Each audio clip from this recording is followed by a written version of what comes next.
This is a WKYT podcast. Hello, everyone. Welcome to another episode of Conversations with Victor and Andrea. Andrea, how's it going? Good.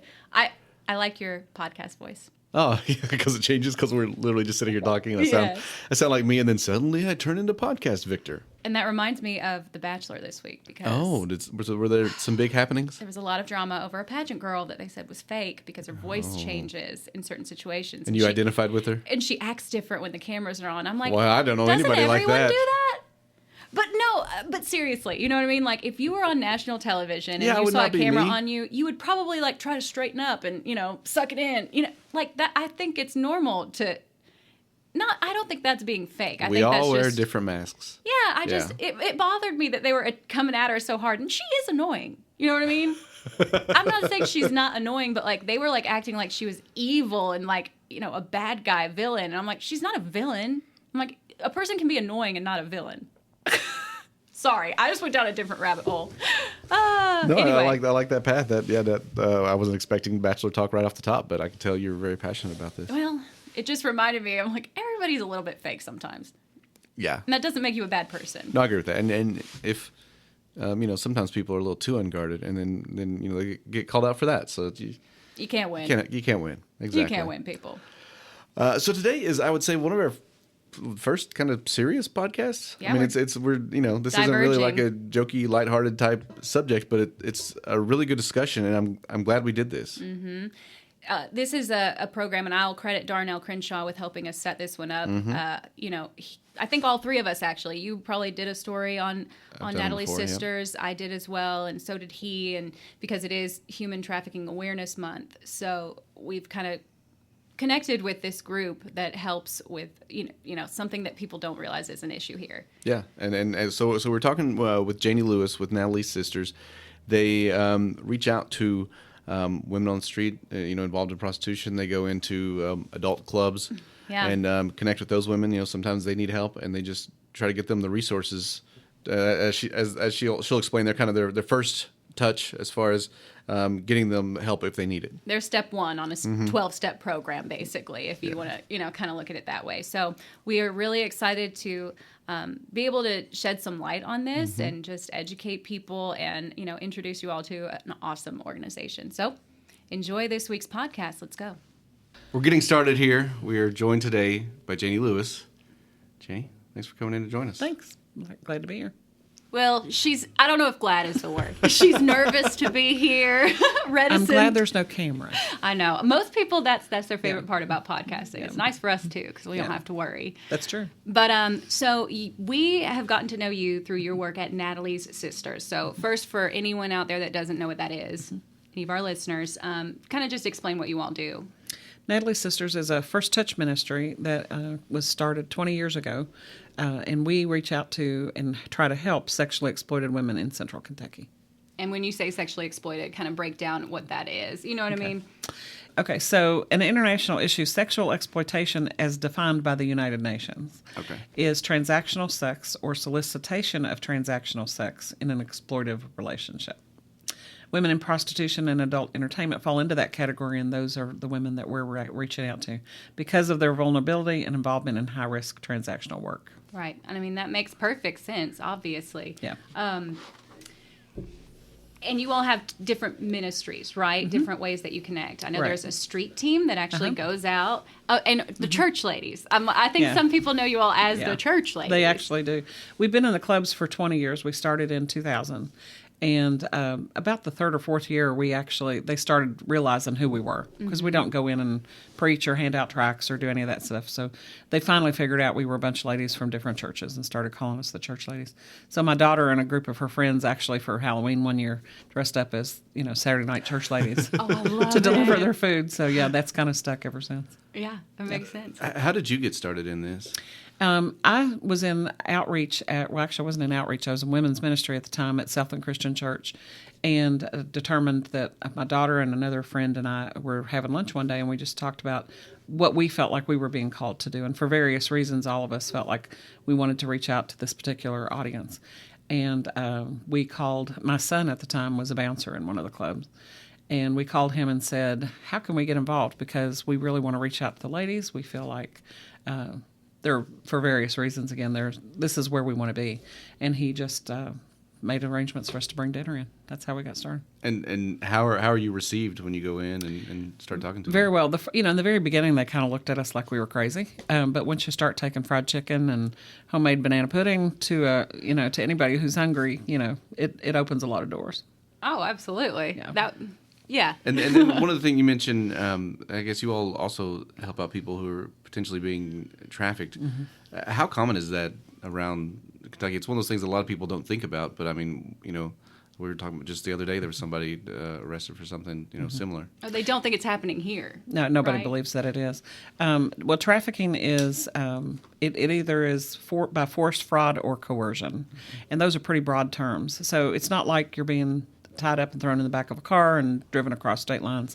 And that's what everybody's perception of trafficking is. So in that case, it is still happening, but not on the scale that we see actual trafficking happening in Kentucky. A lot of it is through street prostitution, again, in the clubs, massage parlors, hotels.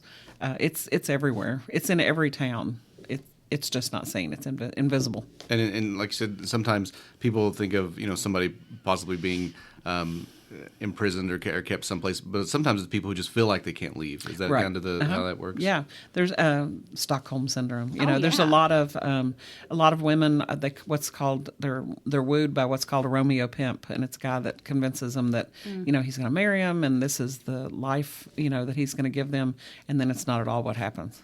Right. Yeah. She's convinced that she has to pay back or help the family, or it's a lot of that coercion, relationship coercion. So once you all make contact with somebody, I guess how does that relationship develop from there, and then how do you help them move on? Well, we have like Andrea was saying, we have several different ministries. So in the club ministry, we're basically once a week we take in a home cooked meal.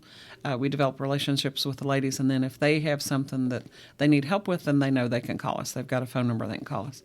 In the street area where the women are involved in street prostitution, we have a drop-in center, and we're open 4 days a week, and they can come in for breakfast and lunch, and they get a snack bag to take home with them. But we're basically there to provide hope and encouragement, and to listen to them, awful lot of listening, and a safe place for them to be for those 4 hours a day. And then we have a client coordinator who helps with any kind of resources they need. If they need to see a social worker, get into counseling, get an ID, those are all very first basic steps. So that's why we call ourselves a first touch ministry. We're there at the very beginning to help them with what they need to make that first step. Just give them a pathway forward. Right. Just present them with options. It's a long path, but we're the first step. Right. And such an important step. And that takes trust. It takes trust, and it takes a whole lot of bravery on their part. We have 4 ladies who are in short-term rehab this week and 1 in long-term. And that's just to even make that call to go to a 28-day program is huge. Do you see any similarities between the women that you help, or maybe what is it that puts them in the position that they've found themselves in? There's a lot of child abuse. There's a lot of child sexual abuse. But again, it's not always that way. Right. In the clubs, it's a lot of single moms. Yeah. I actually was in the clubs when I was a teenager as a single mom. And that's what gave me the desire to reach back out as I was older. And I came from a great home, great parents. I grew up close to where you live.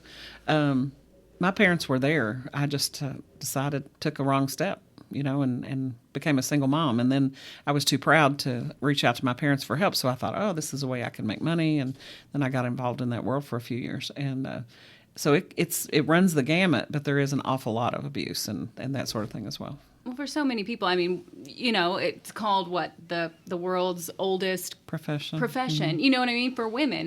And it's almost like you're still working and you're going to do whatever you have to do sometimes for your kids. Right. You know what I mean? So it always bothers me when people will just judge people. Right. Because I'm like, you don't know where they are or what they have at home. And just to think that they're doing this to feed their child. That's that is the truth for a lot of the women that are in the clubs. The ladies that we work with on the street for the most part don't have their children anymore. Yeah. And there's a lot of that just because they don't have a stable place where their kids could Most come of them back are to. homeless, Yeah. and most of them have lost their children due to various reasons, but a lot of it is the drug situation. What kind of, success stories have you all seen? I mean, do people keep in touch after they start getting on that road? Yeah, we do. We actually, it can be really depressing sometimes to look at every day. It's you're going through the same steps. So we actually have a database of about 800 women we've worked with that have been involved in street level prostitution or hotel escorting, that sort of thing, since we started keeping our database in 2016. So there's like 800 women. And so I really started looking at that list. We had about 25 who have died. And so we've got them highlighted so I can tell pretty quickly who they are. But then you start looking and you go, I've got to do something to figure out if anything's happening. So we went back through, and I have, unfortunately, the women who have passed are in yellow, and then I've got what I call the ladies in blue. And the ladies in blue are the ladies that we know are doing well. And we redid that list the other day, and I've got 64 women on that list. Oh, that's wonderful. So, and they may not be doing as well as what we would hope our Right. children or somebody would do, but they're not working, and was gonna say, for them- they're clean and they're not working. Right. And I have to On the imagine. street. Yeah, I was that- gonna say when you say not working, Yeah. that's what you mean. That's hard to do. I mean, It's huge. Especially you. I think obviously you have such a unique, ability to connect with these women, which I'm sure is part of the reason they trust you and are willing to speak with you openly. Like, how did you get out? You know what I mean? Like they have an example. Yeah. Well, it gives me a little bit of street cred, but Yeah. I was only in the clubs, which is very, very minor Very compared to different, what yeah. most of our ladies are going through. I didn't go through most of what any of these ladies have been through. Right. But just the fact that I have that gives me a little bit of street cred. But we have an amazing group of volunteers that work with us that are non-judgmental, and they're just awesome ladies that just want to love these women. So just being able to listen and love them that's really what they need. I just can't imagine, I'm sure there are people that walk into a club and they see the church ladies Right. in quotation marks and they're like, am I in the right Yeah, place? Like, yeah. what's the reaction that, I know. that they get? I mean, I know. and just the fact that they know where the clubs are. You know what I mean? You wouldn't even think that Yeah. what makes these women want to do this? Makes them want to work in the clubs? No, what makes the church volunteers ladies. want to do it? Oh. Yeah. I just think it's what God's done for them, they want to do for somebody else. Yeah. It's that simple. Simple as that. Yeah. But you don't preach at them, and I think that's another key no. thing that, helps them at least feel more comfortable. No, we're real careful about that. We do ask that everybody that works with us one-on-one is kind of on the same page with us because we don't want to confuse the ladies. Mm-hmm. But if they come to us, we'll talk to them. If they want to pray, I mean, I've seen one of our team leaders on their knees in the dressing room praying with somebody because they asked them to. Right. But she would never have instigated that, you know. So we're just there on whatever level they want us to be involved. Yeah. And I'm sure it's difficult sometimes to trust someone. Like, there are no strings attached to your all's help. Right. Especially since you're just, like you said, the first step. It's like, I'm sure many of them have never had anyone who just was like, I just want to Right. feed you. I just want to be here if you need someone to talk to. Yeah, there are no strings attached, and that's huge. That's huge. Do you all ever get called by police who say, "Hey, we're involved in this. We've got somebody here who think could talk to you"? How does that work? The police regularly drop girls off to us, or they'll call us and say, we talked with so and so, and we've recommended that she come by and see you. Sometimes they do, sometimes they don't, but they do. We have a really good working partnership with the police. Our street ministry is actually. We do that in conjunction with the police. We go out with an officer in an undercover car, which is kind of a misnomer because girls all know what car it is anyway. But it makes us a little more approachable than we would be if we were in a patrol car. But an officer goes out with us on the street, in the street ministry, when we go out once a week to deliver the food. So what's been really neat is for the police, even, they'll tell you that the girls are much more trusting and approach them more than they would have in the beginning. Because they were very distrusted, mistrusted. But now they if they have a problem on the street, they will go and talk to an officer, which didn't happen 4 years ago. Right. In the most part. I know it's difficult for them. Like a few of the firefighters that I talked to that are connected with you all, they call themselves Natalie's brothers. Yeah. And normally, like, men aren't even allowed in your facility because That's these women correct. have been so abused Right. by, in many cases, Right. men. We actually have a curtain we pull if men are. It's kind of like Yeah. when you lived in school and they were like men on the door or men on the Yeah. floor or whatever they said. If we have men come in for repairs or anything like that, we block it off. And we always tell the ladies there's someone coming in. But you're talking about Patrick Branham with community paramedicine. Yes. He is Natalie's brother. He's phenomenal. He comes whenever he can to try to help us. And I call him the sister whisperer because a lot of women won't go to the hospital or won't go to the doctor. But if he comes in and talks to them and explains what they're going through and why they need to see a doctor, 9 times out of 10 they'll hop in on the bus, or we'll get them to the hospital somehow, and they'll go. Oh, he's awesome. I mean, I can totally see how he could do that. And his whole team is great, but Yeah. for some reason, he's just got that sister whisperer personality. Some people do. Yeah. And like I said, just to have a male not take advantage of them and Right. show them that men are capable of giving love with no expectations. And they're always shocked. Yeah. They're always shocked that they'll Yeah. just sit and chat with them and care about them for no reason at all. Yeah. He's just there to help, and that's it. And They that's don't 'cause they're expect so that. used to somebody trying to get a transaction out of them. Exactly. Yeah. Yeah. It just sounds like there's a team, and there's just this kind of network that most of us aren't even aware of. Exactly. that, Yeah. You know, We have over 150 women that are working with us that from I think 72 different churches Wow. in Lexington. So I mean that's an informal because it's Right. real hard to get people to respond changes. Yeah. Sure. to that. But I think it's about 72 churches. What ages do you all see as far as the women that you all work with? Because I mean, like I said, we covered a story the other day where there was all police would say was that she was a juvenile, so we know that she was under 18. Right. We don't typically see women under 18 in our facility because that's automatically, if anybody's under 18, they've been involved in any kind of commercial sex transaction, that's automatically sex trafficking. Yeah. So that is referred immediately to the police or to the FBI, depending on what the situation is. I'd say the women we work with in the clubs, because there is, you can work in at least one club in Lexington at 18, from 18 to probably 40 in the clubs. On the street, I would say it's more like 20 to 55. Okay. But the women you talked to, I mean, do they say for them it started pretty young? It started Is that younger, yeah. yes. Almost all of them will tell you it started much younger.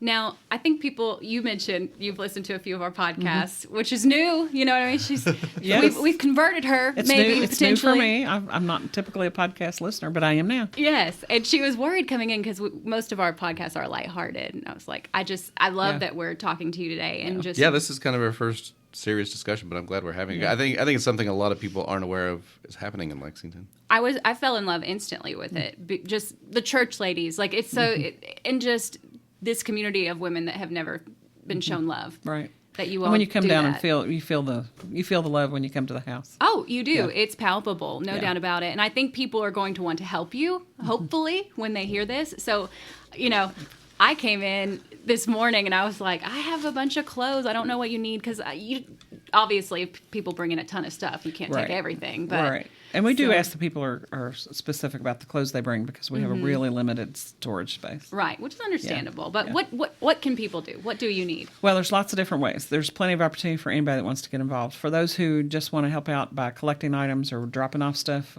we ask for groups to make toiletry kits because we distribute those weekly. Snack bags, and we can give them specific direction on that because the girls take home a snack bag every night when they leave. So they get breakfast and lunch and a snack bag. So really 3 meals a day if they're there all day. We collect leggings, long sleeve T-shirts, socks, and those can all be gently used, as well as tennis shoes can be gently used, and also new underwear. And folks can get with us, get that information, and make clothing bags up, or they can drop those items off separately, and we'll put those together.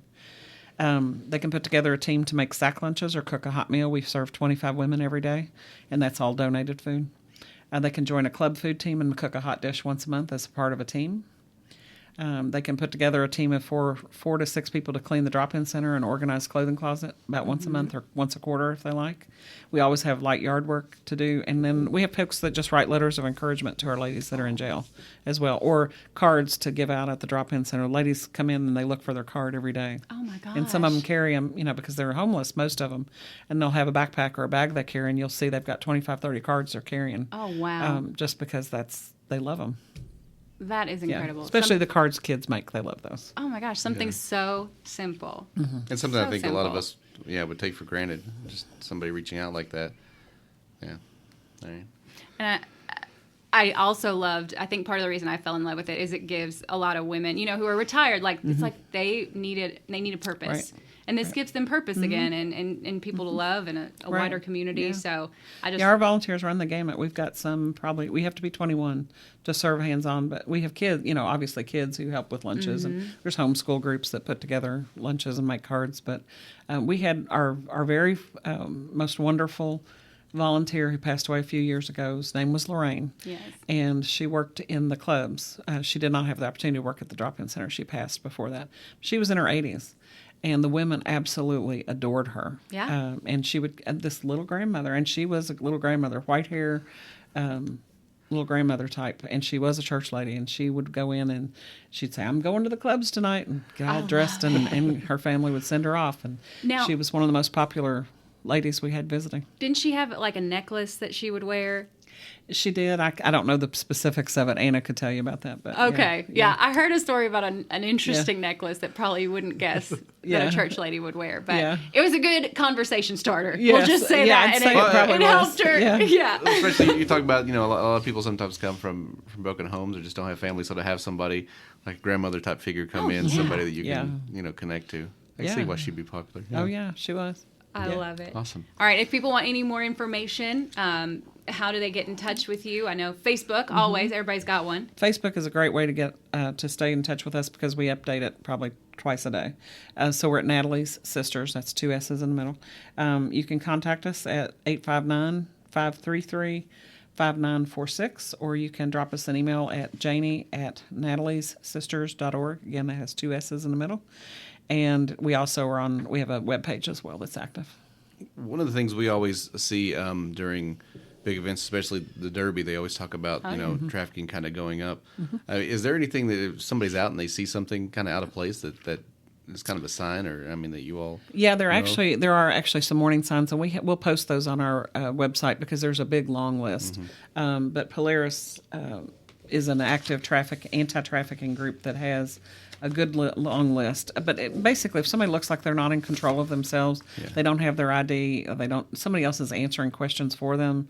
There's a lot of really specific things that we'll go ahead and post that today, so that folks can look for that. I'll try to put that on our Facebook as well. And that's one of the things that we had that story we were doing the other day. One of the motel clerks had mentioned how they kind of had a little bit of training to look out for that kind of stuff. And there's plenty of people. We can put people in touch with groups that will train for that. If your business or organization wants to know what those signs are and learn how to spot it and what to do in those cases, we can put you in touch with folks who do training specific to that. Well, we appreciate you for doing something that I know a lot of people would probably be afraid to even broach this subject, but you do it really well and just with so much love. We love it. We're grateful to be able to do it. Yeah. Well, and we thank you all for getting the word out during National Human Trafficking Awareness Month, so that, like you said, people don't realize it's even happening in Lexington, and it's here.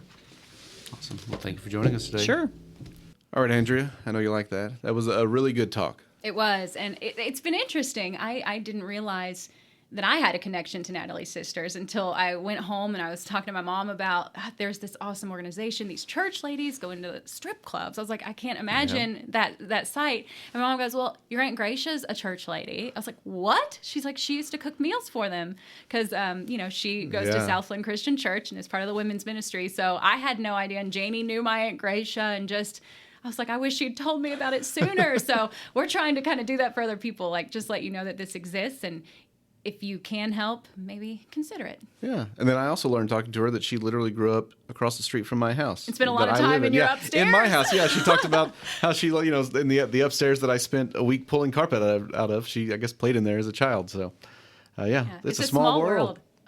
Jinx. All right. But I do think, that's also kind of it is a small world. And guess what? It's small enough that this is happening where you live. You may know some of the people involved in this, but don't realize it. Yeah. So just have compassion. Exactly. And then, so that's the thing. It's just awesome that there's an organization out there willing to help people if they need it. I love it. I love it. All right.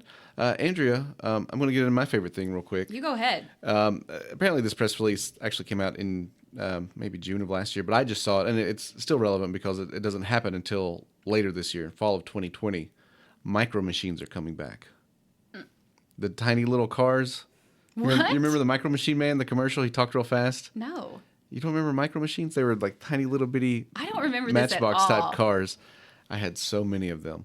Maybe my brother will know. I'll have to do some research on this one. And Vera, she likes playing with cars, so I may get her some whenever they come back out in 2020.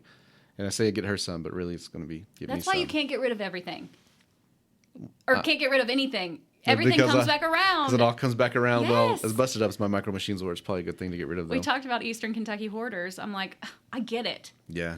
you know what? They're going to have things that you wish you had. If you need something, they're the ones to call. You know what? You can always go back out and buy A it little again. healthy hoarding. A little. Well, I support no, that. we're still in the middle of cleaning everything out. So that's going all right. So that's my favorite thing this week, even though they don't come out until fall of 2020. Micro Machines. All right. Well, I have Put an out. honorable mention that you actually brought my attention to. There's going to be a sale of Anita Madden clothing happening yes. on Friday. Not sure when this is going to drop, but This should come out Friday the Thursday, 24th. so yeah. Yeah, so tomorrow. Oh my gosh. Pops resale. Yes. I'm a big fan of Pops anyway. I go in there occasionally, check This out may video have been a games and mistake. stuff. I don't want to tell people that this is happening because I don't want competition, but I just want something. She is definitely your vibe. If you Oh, didn't know Anita Madden, she was involved in the horse world, like the horse industry. Her family, and she was just glamour and Known for her outlandish. parties. She had these massive derby parties. Celebrities would come. They would be covered. I've seen video from the '80s. Dave Baker has talked about stuff that he can't talk about from those parties. Right. Just craziness, and she was always just in the middle of it all. This just beautiful blonde lady who I think everyone just loved her. it was also generous. They gave a lot of money to a lot of good causes around town. So, kind of the legend of Anita Madden. And so now that part of her wardrobe is being sold off for charity. And that's the other thing. The Exactly. proceeds are going to charity. So I don't have to feel bad, right? No, exactly. You can say this is for charity. Right. But I'm like, I probably can't afford one of her dresses or anything like that. And I am curious what size she was. I bet she was tiny. I might not She even, looked tiny. I probably wouldn't fit into most of her clothing. I think you're going to be all right. But I wouldn't want to wear it. It's almost like you'd set that up on a mannequin and just have it on display. But like, looking if I at could some of get these tags, these look like just like jeans and shirts and just normal everyday stuff. I just want like a scarf or some earrings and just be like, this was Anita. I just need you to Madden's. come in and let me know and be like, this was Anita's. Oh, I'm going to. I just want a piece. Something, a part of her, because I just love her. She's like the local Dolly Parton. Yeah. No, that is a very good. She's the Dolly Parton of Lexington, and I adore her. Yeah, that's a good comparison, I think. Okay, so that was my honorable mention. Probably is my favorite thing, but my other favorite thing is hot water, because my hot water in my shower was broken. Oh. Thought that I broke my hot water heater. I just needed a new one or whatever. Had that replaced. Turns out I had to have everything rewired because it was in my house wrong and didn't pass code. So I was like, oh, well, that's fun. So spent about $1,200 on that. Oh, yeah. Take a shower the next day, assuming it's going to work. Nope. Still goes cold. Why? The water heater was not the problem. So I bought a hot water heater for no reason. Oh, that hurts. And once they've already installed it, I mean, they can't really Like, take what are that they going to back. do? Bring me back the old one? Exactly. No. But the guy ended up coming back, and it was just this one little piece that needed to be replaced in the shower. And so that was a heartbreaker. But the one consolation, I'm like, well, okay. the wiring had to be fixed anyway, no matter what. So it's like, I just got that taken care of without realizing I needed to. And probably if I was in the moving process eventually, like that would be just one less thing to worry about. So That's true. If you ever sell it, at least you know that's taken care of. I mean, a new hot water heater is a good selling feature too. So, but it hurt. It hurt. But hot water is such a beautiful thing. Being able to take a shower. I convinced myself I had MRSA or like some kind of staph infection because I had a bump on my back, and I was like, this is it. It's because I'm filthy and haven't showered. Because it's been out for a while. And it's not that it's out. I've just had to, like, it would start out hot and then get cold before I was Really done. quick, yeah. And I wasn't taking long, luxurious showers or anything. It was an average shower. But yeah, it would get cold by the end every time. Our hot water heater, I think at this point, is maybe 5 or 6 years old. Mm-hmm. And I remember I was playing video games late one night, and I hear a drip, and I couldn't figure out where it was coming from. And this was, I don't know, probably 1 a.m. And so then I'd turn off the video game, and I'm, walking around to figure out, and I realized it's coming from the bottom of the hot water heater. And I was like, no. So I turned off the water to it, and we ended up draining it out, and we had to replace it. But I told Mandy, I said, if I hadn't been up playing video games real late one night, we wouldn't have known until the next morning. Yeah, it would have flooded the whole place. Well, I'm just so heartbroken. Like, Yeah, home ownership's fun, isn't it? It's not at all. It's not what all it's cracked up to be at all. And it's like the hot water heater itself was much cheaper than the whole like redoing the system. Yeah, that was the part that was so expensive. I mean, the water heater wasn't cheap by any means, but yeah, we've got some more work to do. But things are going on. man, Right. that hurt. That hurt. Well, you Got anything else going on, Andrea? Anything? We got the boat show coming up. Oh yeah, and you're still mad at me. Whatever. I'm over it. You know what? Adam signed You're up. with Adam Burniston. I'm no I was longer like, by that's myself. good. That's and right. You all, People that's like come a out, reunion see because the you all Beard used Bros. to do Exactly. the morning weekends together. We don't And get to hang out as well. Actually, we're desk buddies, so we actually hang out. That's you know, true. That's every true. every other day. So well, this is still a longer period of time, I guess, than normally. yeah, this will be fun. People day-to-day. come up and take pictures and actually go, "Oh, you were so tall to Adam," because that's what he gets. He a lot is of. very tall. It's almost like you and Daniel DeRocher, like when you two are together, the Zaddies. You and Adam are going to be the Zaddy booth. All right, yeah. So come out. Feel free to take a picture with Adam and myself on Saturday. I think the 8th. Is that when it is? What the weekend of the Why boat would show? you do this to me? The weekend of the boat show, and you can also, if you stick around, then you can see Andrea and Jim Caldwell because they're going to be there together. I think you're after us, aren't you? No, I'm before you. Oh, Trust you're me, I before. know. All right, well, we'll overlap, and I'm sure I'll get heat all over again. All right. Well, I hope you all enjoyed this conversation. Yeah, it was a serious one, but I think it was a good one, and I think it's the kind of thing that more people need to be aware is happening around them. I agree. We may do a few more of these to shed light on good organizations. Yeah. All right. Bye, everybody. Bye.